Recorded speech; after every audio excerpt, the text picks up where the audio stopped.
பெங்களூர்ல என்னோட பிஜியோட பெட் இதுதான். பிஜில குடுக்குற பெட்டோட குவாலிட்டி எந்த மாதிரி இருக்குன்னு உங்களுக்கே தெரியும். சோ அப்படி ஒழுங்கா தூங்க கூட முடியாத அந்த பெட்டை தூக்கி வீசிட்டு தரையில படுத்துப்பியாடான்னு கேட்காதீங்க. பிஜி வரலாற்றிலே ஃபார் த ஃபர்ஸ்ட் டைம் எங்க ரூமுக்கு நாங்களே ஒரு மேட்ரஸ் வாங்கிட்டோம். அதுவும் எந்த மாதிரி மேட்ரஸ்னா,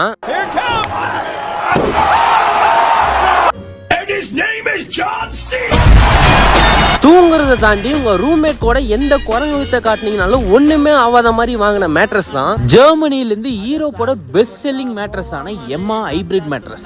இவ்வளவு பெரிய பெட்டை எப்பரா இத்தனூண்டு பாக்ஸ்குள்ள பேக் பண்ணாங்கன்னு எனக்கு மட்டும் இல்ல உங்களுக்கும் ஷாக் ஆகும். அண்ட் இதை அன்பாக்ஸ் பண்றதுக்கு இப்படி ஒரு சின்ன டூலும் கொடுத்திருப்பாங்க. இதை அன்பாக்ஸ் பண்ணி 5 hours கழிச்சு தான் இதோட ஒரிஜினல் ஸ்டேட்டுக்கே வரும். அதுக்கு முன்னாடி இந்த மேட்ரஸ் 33 கண்ட்ரீஸ்ல இருக்கு. 15 years வாரண்டி, நோ காஸ்ட் இஎம்ஐயோட 100 days ஃப்ரீ ட்ரையலும் கொடுத்துட்டு இருக்காங்க. இந்த மேட்ரஸோட கம்ஃபோர்ட், ஸ்டெபிலிட்டி, ஹோல்ட் பண்றதுக்கு இந்த மாதிரி ஹேண்டில்னு எல்லாமே தரமா இருக்கும். And fast and free shipping வேற பண்ணிட்டு இருக்காங்க. குறிப்பா இப்ப ஏகப்பட்ட ஆஃபர்ஸும் போயிட்டு இருக்கா. நிஷ் 55 அந்த கூப்பன் கோட யூஸ் பண்ணீங்கன்னா எக்ஸ்ட்ரா 15% ஆஃபரும் கிடைக்கும். சோ வாங்கி ட்ரை பண்ணி பாருங்க.